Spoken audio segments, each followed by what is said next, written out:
ಬೆಂಗಳೂರು ಮಹಾಮಳೆಗೆ ಮೊದಲ ಬಲಿಯಾಗಿದೆ. ಮಳೆಗೆ ಗೋಡೆ ಕುಸಿದು ಮಹಿಳೆಯೊಬ್ಬರು ಸಾವನ್ನಪ್ಪಿದ್ದಾರೆ.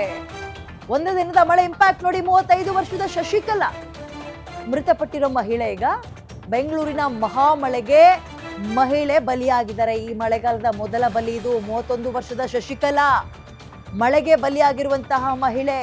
ಮಹದೇವಪುರದ ಚನ್ನಸಂದ್ರದಲ್ಲಿ ಘಟನೆ ಆಗಿದೆ. ಮಳೆಗೂ ಆಕೆಯ ಸಾವಿಗೆ ಏನ್ ಕಾರಣ ಅಂದ್ರೆ, ಈ ಐಝೆಡ್ ಕಂಪನಿಯಲ್ಲಿ ಹೌಸ್ ಕೀಪರ್ ಆಗಿ ಕೆಲಸ ಮಾಡ್ಕೊಂಡಿದ್ರು ಈ 31 ವರ್ಷದ ಶಶಿಕಲಾ ಅನ್ನುವಂತಹ ಮಹಿಳೆ. ಬೆಳಗ್ಗೆ ಕೆಲ್ಸಕ್ಕೆ ಹೋದಾಗ ಗೋಡೆ ಬಿದ್ದು ಸಾವನ್ನಪ್ಪಿದ್ದಾರೆ. ಕಾಂಪೌಂಡ್ ನ ಗೋಡೆ ಕುಸಿದು ಶಶಿಕಲಾ ಸಾವನ್ನಪ್ಪಿದ್ದಾರೆ. ತಮ್ಮದಲ್ಲದ ತಪ್ಪಿಗೆ ಪಾಪ ಅಮಾಯಕಿಯ ಜೀವ ಹೋಗಿದೆ. ಇಡೀ ರಾತ್ರಿ ಮಳೆಗೆ ನೆನೆದಿದ್ದ ಗೋಡೆ ಬೆಳಗ್ಗೆ ಎದ್ದು ಬಿದ್ದು ಹೋಗಿದೆ. ಸ್ಥಳದಲ್ಲೇ ಶಶಿಕಲಾ ಸಾವನ್ನಪ್ಪಿದ್ದಾರೆ. ಗೋಡೆ ತನ್ನ ಮೈ ಮೇಲೆ ಬಿದ್ದಿದೆ. ಶಶಿಕಲಾ ಅವ್ರ ಮೈ ಮೇಲೆ ಬಿದ್ದಿದೆ.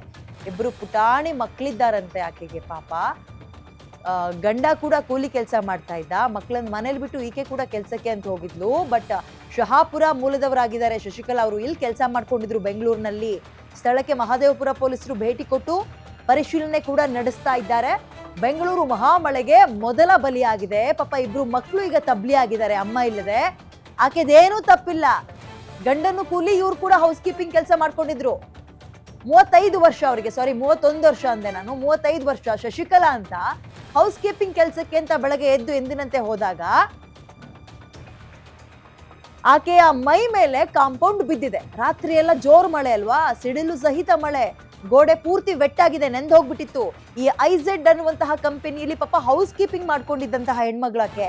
ಅಂದ್ರೆ ಕಂಪನಿನ ಗುಡ್ಸೋದು, ನೀರ್ ಕೊಡೋದು ಇಂಥ ಕೆಲಸ ಮಾಡ್ಕೊಂಡು ಹೆಂಗೋ ಜೀವನ ಸಾಗಿಸ್ತಾ ಇದ್ಲು. ಆದ್ರೆ ತನ್ನದಲ್ಲದ ತಪ್ಪಿಗೆ ಕಾಂಪೌಂಡ್ ಬಿದ್ದು ಸಾವನ್ನಪ್ಪಿದ್ದಾರೆ. ಮೋರ್ ಡೀಟೇಲ್ಸ್ ನನ್ನ ಕಲಿಗ್ ಚರಣ್ ನೀಡ್ತಾರೆ. Charan, very sad. ತಮ್ಮದಲ್ಲದ ತಪ್ಪಿಗೆ ಪಾಪ ಇಬ್ರು ಮಕ್ಕಳಿಗ ತಬ್ಲಿ ಆಗ್ತಾ ಇದ್ದಾರೆ. ಡೀಟೇಲ್ಸ್ ಏನಿದೆ, ಕಂಪನಿಯವ್ರು ಏನ್ ಮಾತಾಡ್ತಾರೆ, ಗೋಡೆ ಪರಿಸ್ಥಿತಿ ಸರಿ ಇರ್ಲಿಲ್ಲ ಅಂದ್ರೆ ಇಲ್ಲಿ ತನಕ ತೆರವು ಮಾಡೋ ಕೆಲ್ಸಕ್ಕೆ ಯಾಕೆ ಹೋಗಿರ್ಲಿಲ್ಲ? ಚರಣ್,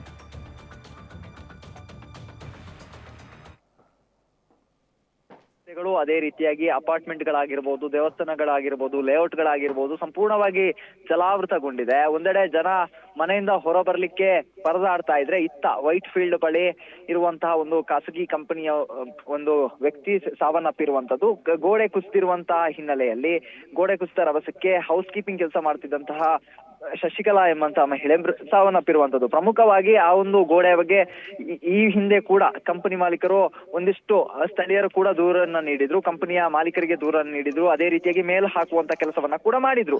ಆದ್ರೆ ಅದನ್ನ ತೆರವು ಮಾಡದೆ ಒಂದಿಷ್ಟು ನಿರ್ಲಕ್ಷ್ಯ ವಹಿಸಿದಂತಹ ಸಂದರ್ಭದಲ್ಲಿ ಈ ಒಂದು ಘಟನೆ ಸಂಭವಿಸಿರುವಂತದ್ದು. ನಿನ್ನೆ ಸುರಿದಂತಹ ಮಳೆಗೆ ಬಹುತೇಕ ಆ ಒಂದು ಗೋಡೆ ಸಂಪೂರ್ಣವಾಗಿ ಬಿರುಕು ಬಿದ್ದಿತ್ತು. ಮತ್ತೆ ಮೃದುವಾದ ಹಿನ್ನೆಲೆಯಲ್ಲಿ ಇವತ್ತು ಬೀಸಿದಂತಹ ಗಾಳಿಗೆ ಸುಮಾರು 11 ಗಂಟೆಯ ಸುಮಾರಿಗೆ ಆ ಗೋಡೆ ಕುಸಿತಿರುವಂತದ್ದು. ಕುಸಿತ ಸಂದರ್ಭದಲ್ಲಿ ಆ ಗೋಡೆಯ ಪಕ್ಕದಲ್ಲೇ ಕೆಲಸ ಮಾಡ್ತಿದ್ದಂತಹ ಕಾರ್ಮಿಕ ಏನಿದ್ದಾರೆ ಮೃತಪಟ್ಟಿರುವಂತದ್ದು. ಸದ್ಯ ಕಾರ್ಮಿಕೆಯ ಮೃತದೇಹನ ಸ್ಥಳೀಯ ಆಸ್ಪತ್ರೆಗೆ ರವಾನೆ ಮಾಡಲಾಗಿದೆ. ಆದ್ರೆ ಇಲ್ಲಿಯವರೆಗೂ ಯಾವುದೇ ರೀತಿಯಾದಂತಹ ಒಂದಿಷ್ಟು ಬಿಬಿಎಂಪಿ ಅಧಿಕಾರಿಗಳು ಹೋಗಿ ಪರಿಶೀಲನೆ ನಡೆಸುವಂತದ್ದಾಗಿರ್ಬೋದು, ಕಂಪನಿ ಕಡೆಯಿಂದ ಬಂದು ಮಾತನಾಡುವಂತಹ ಕೆಲಸವನ್ನ ಮಾಡುವಂತದ್ದು, ಇದು ಯಾವುದು ನಡೆದಿಲ್ಲ. ಎಲ್ಲೋ ಒಂದು ಕಡೆಯಲ್ಲಿ ಸಾವು ಆಗಿದೆ, ಆದ್ರೂ ನಮಗೆ ಏನು ಬೇಕಾಗಿಲ್ಲ ಅನ್ನುವಂತ ರೀತಿಯಲ್ಲಿ ನಿರ್ಲಕ್ಷ್ಯವನ್ನ ಕೂಡ ವಹಿಸ್ತಿರುವಂತದ್ದು. ವಿದ್ಯಾ, ಬೆಳಗ್ಗೆ ಎಷ್ಟು ಗಂಟೆಗೆ ಆಗಿರೋ ಘಟನೆ ಇದು ಚರಣ್? ಮತ್ತು ಆ ಸ್ಥಳದಲ್ಲಿ ಯಾಕೆ ಒಬ್ಬರೇ ಇದ್ರಾ, ಬೇರೆಯವ್ರು ಯಾರಾದ್ರೂ ಇದ್ರಾ? ಡೀಟೇಲ್ಸ್ ಏನಿದೆ? ಎಸ್, ಖಂಡಿತವಾಗಿ ವಿದ್ಯಾ. ಸುಮಾರು ಬೆಳಗ್ಗೆ 11 ಗಂಟೆಯ ಸುಮಾರಿಗೆ ಆಗಿರುವಂತದ್ದು. ಆ ಸ್ಥಳದಲ್ಲಿ ಸುಮಾರು ಆ ಮಹಿಳೆಯನ್ನು ಸೇರಿ 4-5 ಜನ ಕೆಲಸವನ್ನ ಮಾಡ್ತಾ ಇದ್ರು. ಒಂದೇ ಸಂಸ್ಥೆಗೆ ಸೇರಿದಂತಹ ಕೊಲೀಗ್ಸ್ ಗಳು ಕೆಲಸವನ್ನ ಮಾಡ್ತಾ ಇದ್ರು. ಈ ಸಂದರ್ಭದಲ್ಲಿ ಮಹಿಳೆ ಯಾವುದೋ ಒಂದು ವಸ್ತುವನ್ನ ತರಲಿಕ್ಕೋಸ್ಕರ ಆ ಒಂದು ಭಾಗಕ್ಕೆ ತೆರಳಿರುವಂತದ್ದು. ಈ ಸಂದರ್ಭದಲ್ಲಿ ಗೋಡೆ ಕುಸಿತ ರಭಸಕ್ಕೆ ನೇರವಾಗಿ ಬೃಹತಾಕಾರದ ಕಲ್ಲುಗಳು ನೇರವಾಗಿ ತಲೆಗೆ ಜಜ್ಜಿದ ಹಿನ್ನೆಲೆಯಲ್ಲಿ ಆ ಮಹಿಳೆಗೆ ತಲೆಗೆ ಬಲವಾದ ಏಟು ಬಿದ್ದಿರುವಂತದ್ದು. ಇನ್ನು ಆಕೆಯ ಜೊತೆ ಕೆಲಸವನ್ನ ಮಾಡ್ತಿದ್ದಂತಹ ಇಬ್ಬರಿಗೆ ಕೂಡ ಸಣ್ಣ ಪುಟ್ಟ ಗಾಯಗಳು ಆಗಿರುವಂತದ್ದು. ವಿದ್ಯಾ, ಈಗ ಅವರಿಬ್ಬರ ಪರಿಸ್ಥಿತಿ ಹೇಗಿದೆ? ಸಣ್ಣ ಪುಟ್ಟ ಗಾಯ ಆಗಿರೋದು. ಮತ್ತೆ ಈ ಕಾಂಪೌಂಡ್ ಇದೆಯಲ್ಲ, ಕಂಪನಿಗೆ ಸೇರಿದ್ದ ಅಥವಾ ಅಕ್ಕಪಕ್ಕದ ಒಂದು ಬೇರೆಯವ್ರಿಗೆ ಸೇರಿದ್ದ? ಅಂಡ್ ಒನ್ ಮೋರ್ ಥಿಂಗ್, ಇದರಲ್ಲಿ ಶರಣ್ ಗಮನಿಸಬೇಕಾಗಿರೋದು, ಕಂಪನಿಯವರು ಏನು ಹೇಳ್ತಾ ಇದ್ದಾರೆ ಈಗ ಇದಕ್ಕೆ?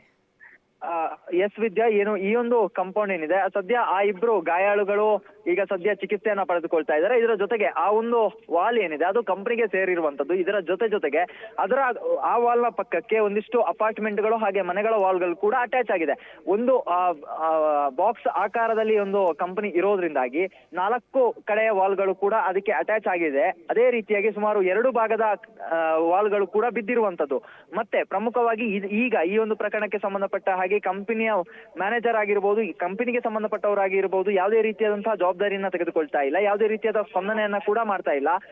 ಈ ನಿಟ್ಟಿನಲ್ಲಿ ಈ ಒಂದು ಕಾಂಪೌಂಡ್ ನ ಬಗ್ಗೆ ಪ್ರಮುಖವಾಗಿ ಅನೇಕ ವರ್ಷಗಳಿಂದ ಈ ಒಂದು ಕಾಂಪೌಂಡ್ ಬಿರುಕು ಬಿದ್ದಿತ್ತು, ಯಾವ ಕ್ಷಣದಲ್ಲೂ ಬೇಕಾದ್ರೂ ಬೀಳಬಹುದು ಅನ್ನುವಂತಹ ಒಂದು ಮಾಹಿತಿಯನ್ನ ಬಿಬಿಎಂಪಿ ಅಧಿಕಾರಿಗಳು ಕೂಡ ರವಾನೆ ಮಾಡಿದ್ರು. ಇದರ ಜೊತೆಗೆ ಸ್ಥಳೀಯರು ಕೂಡ ಅಧಿಕಾರಿಗಳಿಗೆ ಇದನ್ನ ತೆರವುಗೊಳಿಸಿ ಬೇರೆ ಕಾಂಪೌಂಡ್ ಅನ್ನ ಕಟ್ಟುವಂತೆ ಆದೇಶಿಸಿ ಅಂತ ಹೇಳಿ ಮೇಲನ್ನ ಕೂಡ ಹಾಕಿದ್ರು. ಆದ್ರೆ ಇದೆಲ್ಲ ಆದ್ರೂ ಕೂಡ ಈ ಒಂದು ಕಂಪನಿ ಏನಿದೆ ಆ ಒಂದು ಗೋಡೆಯನ್ನ ತೆರವು ಮಾಡುವಂತ ಕೆಲಸವನ್ನ ಮಾಡಿಲ್ಲ.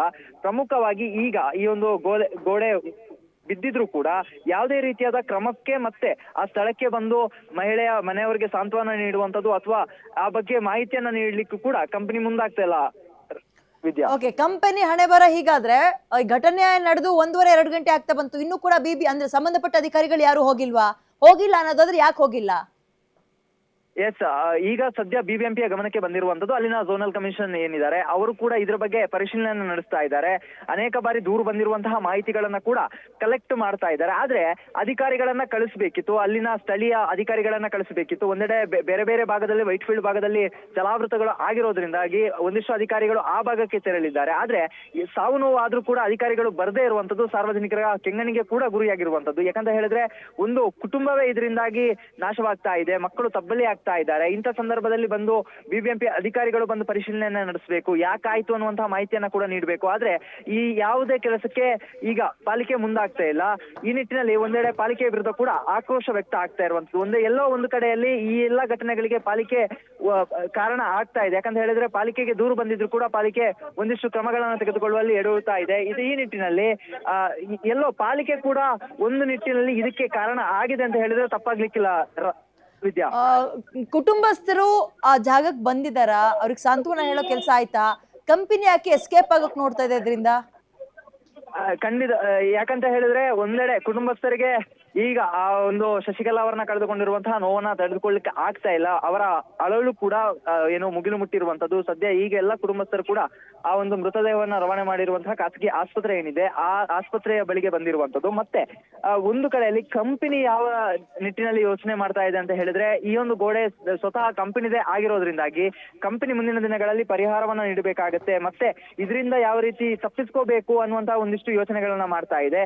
ನಮಗೂ ಈ ಗೋಡೆಗೂ ಸಂಬಂಧ ಇಲ್ಲ ಅಂತ ಹೇಳಿ ಕೈ ತೊಳ್ಕೊಳ್ಳುವಂತ ಕೆಲಸವನ್ನ ಮಾಡ್ತಾ ಇದೆ. ಆದ್ರೆ ಸ್ಥಳೀಯರ ಒಂದಿಷ್ಟು ಪ್ರತಿಭಟನೆಗೆ ಕೂಡ ಸಿದ್ಧತೆಯನ್ನ ಮಾಡ್ಕೊಳ್ತಾ ಇರುವಂತದ್ದು, ಕಂಪನಿಯ ವಿರುದ್ಧ ಆಕ್ರೋಶವನ್ನ ಹೊರಗಾಗ್ತಾ ಇರುವಂತದ್ದು. ಪ್ರಮುಖವಾಗಿ ಈ ಒಂದು ವ್ಯವಸ್ಥೆ ಏನಿದೆ ಈ ಒಂದು ವ್ಯವಸ್ಥೆಯ ವಿರುದ್ಧವೇ ಅಲ್ಲಿನ ಸ್ಥಳೀಯರೇನಿದ್ದಾರೆ ಸಂಪೂರ್ಣವಾಗಿ ಆಕ್ರೋಶವನ್ನು ವ್ಯಕ್ತ ಆಗ್ತಾ ಇರುವಂತದ್ದು. ಎಷ್ಟೇ ಆಕ್ರೋಶ ಸ್ಥಳೀಯರು ವ್ಯಕ್ತಪಡಿಸಿದ್ರು ಕೂಡ ಕುಟುಂಬಸ್ಥರ ನೋವನ್ನ ಕೇಳೋರು ಯಾರು ಇಲ್ಲ ಅನ್ನೋ ರೀತಿಯಾಗಿದೆ. ಯಾಕಂತ ಹೇಳಿದ್ರೆ ಚಿಕ್ಕ ಮಕ್ಕಳಿದೆ, ಮತ್ತೆ ಮನೆಯವರಿದ್ದಾರೆ, ಅವರು ಈಗ ಆಸ್ಪತ್ರೆಯಲ್ಲಿ ಕಣ್ಣೀರನ್ನ ಹಾಕ್ತಾ ಇರುವಂತದ್ದು.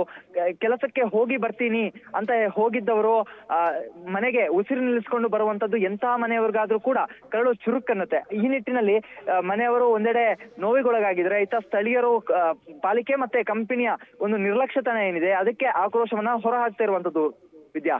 ಚರಣ್, ಕಾಂಪೌಂಡ್ ಆ ಕಂಪನಿಗೆ ಸೇರಿರ್ಲಿ ಬಿಟ್ಟಿರ್ಲಿ, ಅವ್ರು ಏನ್ ಬೇರೆ ಪರಿಹಾರದ ಹಣವನ್ನ ಕೊಡ್ಬೇಕು ಆ ಕಂಪನಿ ಕೊಡ್ಲೇಬೇಕಾಗುತ್ತೆ. ಯಾಕೆ ಆ ಕಂಪನಿಯಲ್ಲಿ ಕೆಲಸ ಮಾಡ್ತಾ ಇದ್ಲು ಅಂದಾಗ ಅಟ್ಲೀಸ್ಟ್ ಈಗ ಅಂದ್ರೆ ಆಕೆಯ ಬಾಡಿಯಲ್ಲಿದೆ, ಆ ಬಾಡಿ ನೋಡ್ಲಿಕ್ಕಾದ್ರೂ ಆ ಕಂಪನಿಗೆ ಸಂಬಂಧಪಟ್ಟಂತವ್ರು ಅಂದ್ರೆ ಹೈಯರ್ ಆಫೀಸರ್ಗಳು ಹೋಗಿದಾರ ಅಥವಾ ನಮಗೂ ಇದಕ್ಕೂ ಸಂಬಂಧವೇ ಇಲ್ಲ ಅನ್ನೋ ತರ ವರ್ತಿಸ್ತಾ ಇದ್ದಾರಾ?